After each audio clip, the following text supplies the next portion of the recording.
Pay attention to the girl in the middle. Her name is Lily Hartley. She's an 11-year-old 6th grader walking along Cedar Street in Clearwater, Oregon on a Saturday morning in April 2014. Now, pay attention to the two girls walking beside her. The one on the left is Sarah Vance. The one on the right is Riley Brennan. They've been Lily's closest friends for years. They spent the night at a sleepover together. They planned this walk to the park. And in exactly 19 minutes, they will lead Lily deep into the woods and stab her 14 times, leaving her bleeding and alone, certain she's about to die. At 9:47 a.m. on April 20th, 2014, a security camera outside Miller's Pharmacy captured this footage of 3 middle school girls walking together. There is no visible tension, no argument, nothing that suggests what's about to happen. But this footage would later become critical evidence in one of the most disturbing juvenile crime cases in Pacific Northwest history, because what these 3 girls were walking toward wasn't an accident. It was a premeditated attack driven by a delusion so powerful that it convinced 2 children they had to commit murder or lose everyone they loved. Welcome to Last Witness. Subscribe and hit the bell icon for more haunting crime stories that expose how modern technology connects us to both opportunity and danger. Do you feel like you're a survivor? Yeah, I shouldn't be alive. I really shouldn't after what happened. Lily Hartley survived that attack, barely. She crawled out of those woods with 14 stab wounds, a punctured lung, and injuries that should have killed her. But the case didn't end with her survival, because in November 2025, more than 11 years later, one of her attackers escaped from supervised release. Sarah Vance cut off her GPS ankle monitor and disappeared, triggering a massive manhunt and reigniting national outrage over a question that still has no clear answer. Can someone who tried to murder a child at age 11 ever truly be safe to release? To understand how we got here, we need to go back to the beginning, back to April 2014, back to a sleepover that was never innocent, and back to 2 11-year-old girls who genuinely believed something was watching them through every screen they owned. April 19th, 2014, Clearwater, Oregon. A quiet college town where the biggest crimes are usually bike thefts and noise complaints. Lily Hartley is 11 years old, 6th grade, loves photography, reading, spending time with friends. That Friday night, she gets invited to a sleepover at a classmate's house. Movies, junk food, staying up late, normal middle school stuff. She knows the girls she's going with. Sarah Vance has been her friend since 3rd grade. Riley Brennan is part of their group. Lily trusts them completely. Why wouldn't she? They've had dozens of sleepovers before. They share playlists and secrets, and all the things 11-year-olds share. To Lily, this is just another weekend. But here's what Lily doesn't know. Sarah and Riley have been planning to kill her for 3 months. The sleepover goes exactly as expected. The girls watch horror movies, eat pizza. Lily falls asleep around midnight, believing she's safe. But Sarah and Riley stay awake, whispering to each other in the dark. One of them keeps checking a backpack in the corner. The other keeps looking at her phone, scrolling through something Lily will never see. There's something investigators will find later that makes this even more chilling. In the weeks before the sleepover, Sarah had been keeping a notebook, writing down her thoughts, her observations. And on one page, dated 2 weeks before the attack, she wrote a single sentence in red ink. "We're running out of time. He knows we're hesitating." Who was watching? Why did 2 11-year-olds believe they had no choice? We'll get to that. But first, you need to see what happened when the sun came up. Saturday morning, April 20th. The girls wake up and decide to go to Riverside Park, a wooded recreation area about a mile from the house. It's overcast but dry, perfect weather for being outside. Lily is excited. She thinks they're just going to explore the trails, take some photos, maybe grab coffee afterward. She has no idea what's coming. The 3 girls leave the house together. A security camera from a nearby pharmacy captures them walking along Cedar Street. And this is the footage you need to see. Because when you know what happens next, this video becomes almost unbearable to watch. 3 kids in hoodies and sneakers, walking side by side. No visible tension, no argument. Lily is holding her camera. Sarah and Riley look relaxed. There is absolutely nothing in this footage that suggests violence is about to occur, but it is, because Sarah and Riley know exactly what they're about to do, and Lily has no idea. And the reason they're doing it isn't anger, it isn't jealousy, it's fear of something that doesn't exist. They reach the park. They walk past the playground, past the parking lot, and then Sarah suggests they check out the old trail near Willow Creek, the one that's been closed for repairs.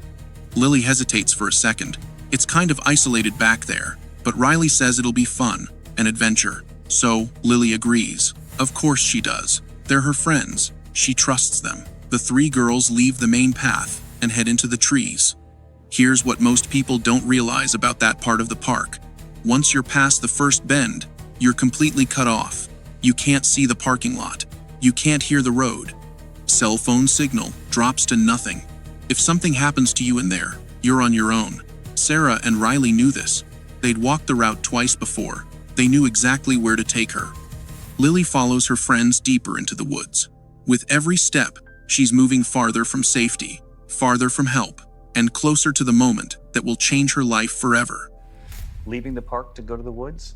They just wanted to go on a walk, and I didn't think much of it. It's just a walk. But there's something Sarah does during this walk that Lily doesn't notice. Something investigators will only discover later when they retrace the route. Sarah keeps touching her jacket pocket, checking something, making sure it's still there. It's the knife. What happens next is difficult to describe, not because the details are unclear, but because understanding how two 11-year-old girls could do this to another child requires confronting something most people don't want to believe. That extreme violence isn't always loud. It's not always chaotic. Sometimes it's quiet, calculated, and carried out by people you would never suspect. Riley tells Lily to stop walking. She says she thinks she dropped her phone back on the trail. Can Lily help look? Lily, still trusting, turns around and starts scanning the ground. That's when Sarah pulls out the knife, and without warning, she attacks. Lily screams. She tries to run, tries to fight back, but Sarah doesn't stop. She stabs Lily in the back, the shoulder, the side, 14 times total. Riley doesn't touch the knife, but she doesn't stop it either. She just stands there watching, making sure no one is coming.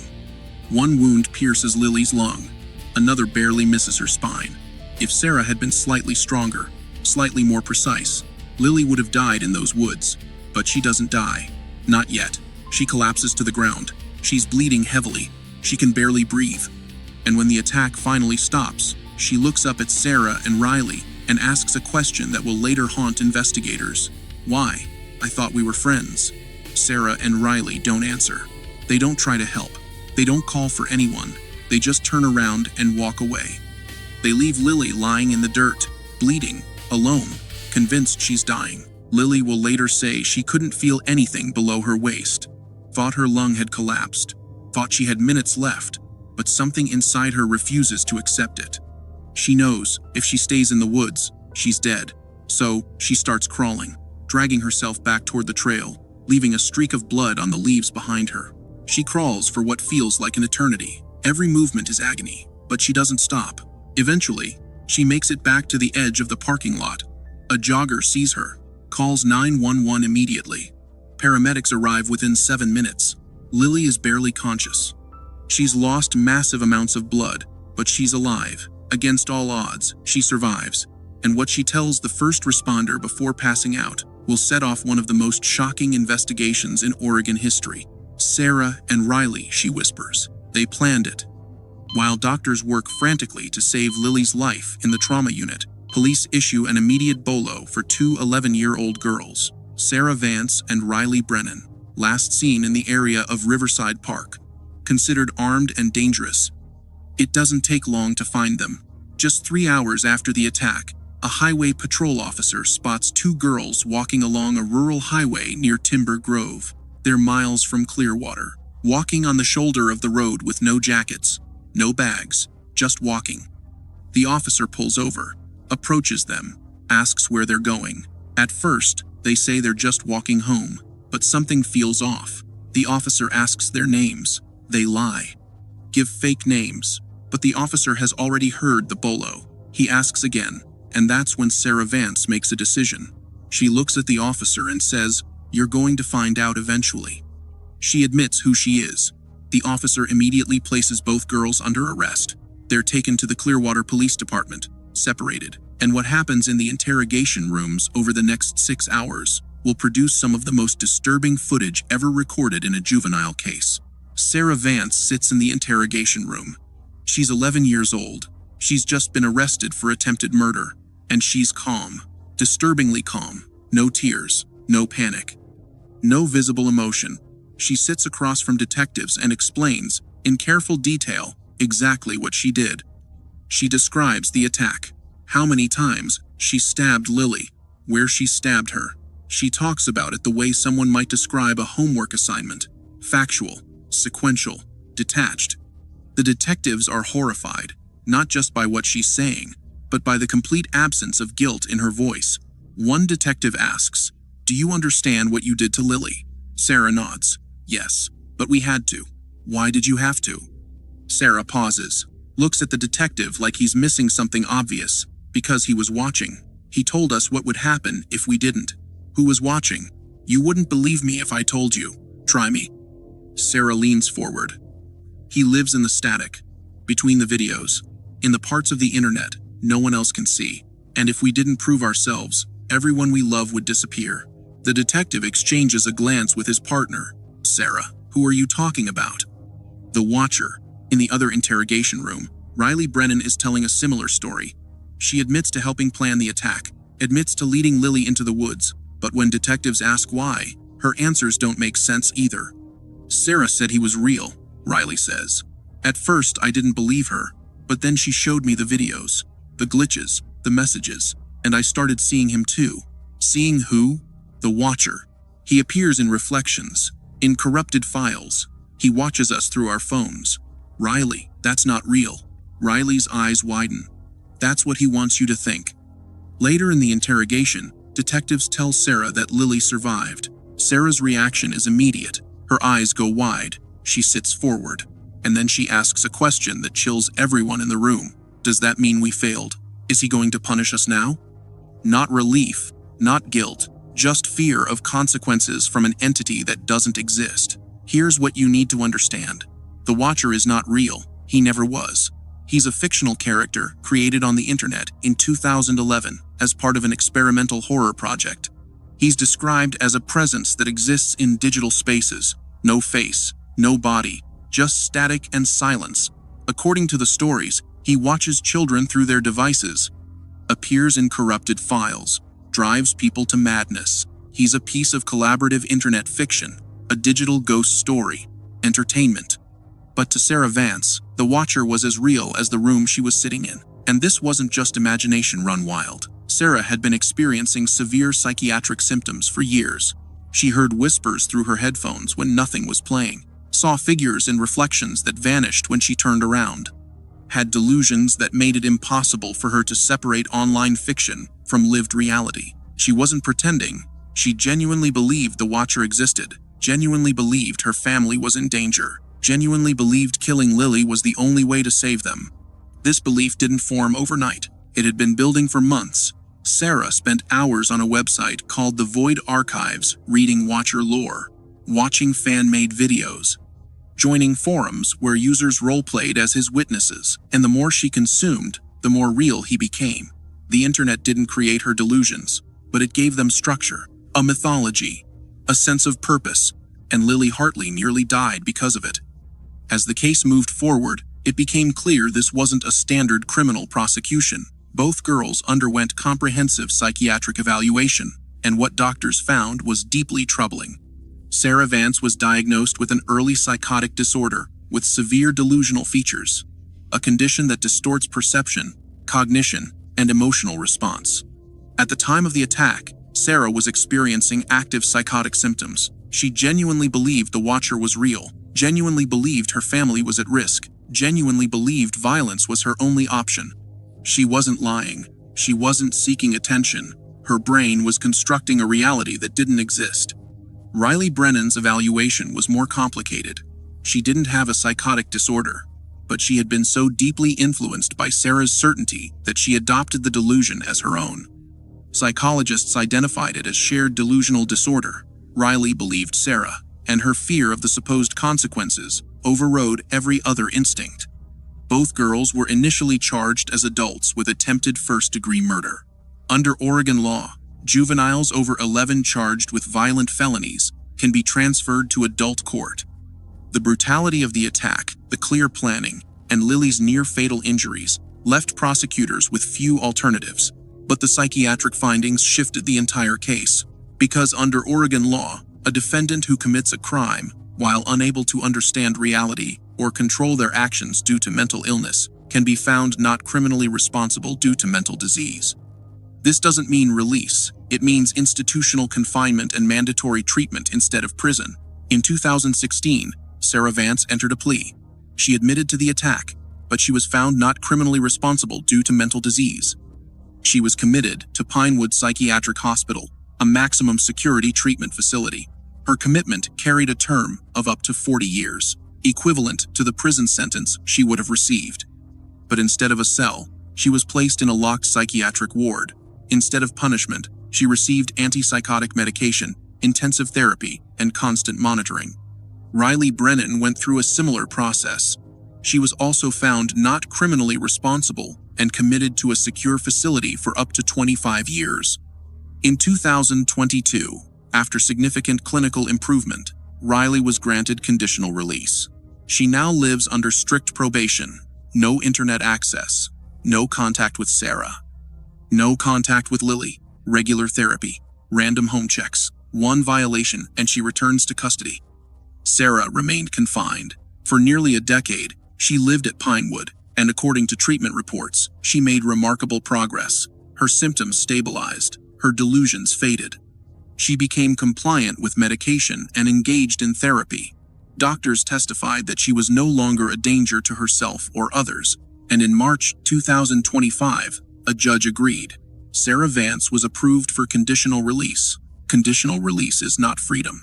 It's a structured intervention designed to transition stabilized patients back into supervised community settings. Sarah was placed in a residential group home in Portland, Oregon. She had to wear a GPS ankle monitor at all times. She had mandatory psychiatric appointments twice weekly, required medication compliance checks, strict movement restrictions. She couldn't use the internet without supervision, couldn't leave the facility after 8 p.m., couldn't go anywhere near Clearwater or contact Lily's family. One violation, and she'd be returned to Pinewood immediately. The decision to release her was met with outrage. Victim advocates argued it was premature, that Sarah still posed a risk, that Lily Hartley and her family deserved peace of mind. But forensic psychiatrists argued that indefinite confinement without progress wasn't justice or treatment, that Sarah had responded to intervention, that supervised reintegration was clinically appropriate. For several months, everything appeared to be working. Sarah attended her appointments, took her medication, followed all conditions. Staff reported no behavioral concerns. The system seemed functional. But something was happening beneath the surface. Sarah had become close with another resident, and according to later testimony, she began expressing frustration with the restrictions. She felt the rules were excessive, wanted to feel normal again. So, on November 18th, 2025, Sarah made a decision. She found a pair of scissors, cut through the strap of her GPS monitor, and walked out. For nearly 20 hours, Sarah Vance was missing. She hitchhiked south into Northern California with no clear plan. No destination, just running. A rest stop attendant noticed someone sleeping outside in freezing temperatures, called local authorities. When deputies ran the description through regional alerts, they got an immediate hit. Sarah Vance, escaped psychiatric patient, high-priority fugitive. She was arrested on the spot. The news exploded. People were furious. How could someone who tried to murder a child be living in a group home? How could she just walk away? 4 staff members were suspended.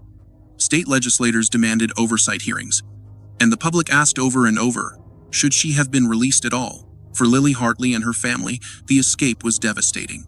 They had spent years rebuilding, thought the worst was behind them, but the news brought it all crashing back. Lily's family issued a brief statement through their attorney. They expressed relief that Sarah was apprehended quickly, but avoided public debate. They just wanted stability. On December 12, 2025, Sarah's public defender announced she would not contest the state's petition to revoke her conditional release. A hearing is scheduled for late January 2026. Sarah is back in secure custody at Pinewood, and she will almost certainly remain there indefinitely. Through everything, one person has shown extraordinary resilience: Lily Hartley. She survived an attack that should have killed her, crawled out of the woods, and saved her own life. Endured surgeries, physical therapy, and years of psychological treatment, and rebuilt. In 2020, Lily gave a single interview to a local news outlet. She spoke briefly about the attack and her recovery. She said something that resonated deeply. "I could have died that day. Part of me did, but I'm still here, and I refuse to let what they did become my whole story." Lily is now 22 years old. She's a college graduate, works as a victim advocate for other survivors of violent crime, has a strength that defies explanation, but she also carries scars. Physical ones from 14 stab wounds, emotional ones from the betrayal of people she trusted, and the ongoing weight of knowing that her attackers remain part of an unresolved legal process. Lily Hartley crawled out of those woods because she refused to die for someone else's delusion, and the line between fiction and reality has never been thinner.